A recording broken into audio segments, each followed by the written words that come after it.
Okay, so what we see with Tara is that her shoulder girdle here is kind of squeezing the top of her rib cage.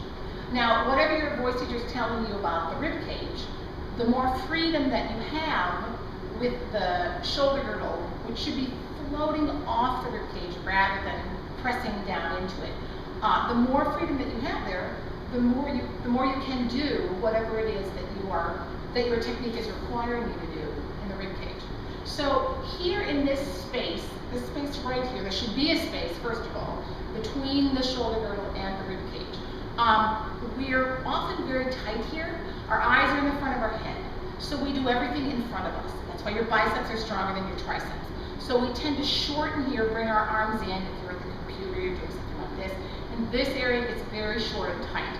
And then when you go to sing, you're strong there, so you use that musculature, but you're not only squeezing the top of the ribcage, you're also then sending that tension up into the throat.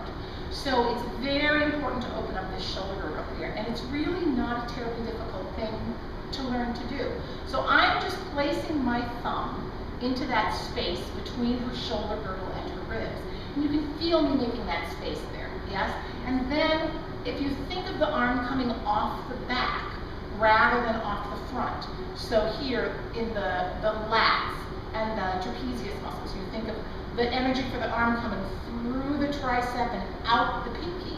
Then you open up that area, your arm can lengthen out of that socket, and then you've got much more space for the rib cage. And you can see it. You can see her rib cage expanding.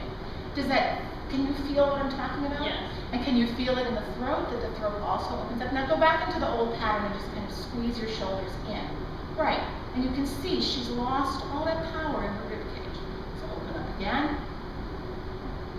Right. And you can stay, whatever your teacher's telling you to do in the rib cage is fine with me. I just want you to have the freedom to be able to do what you want to do. Make sense?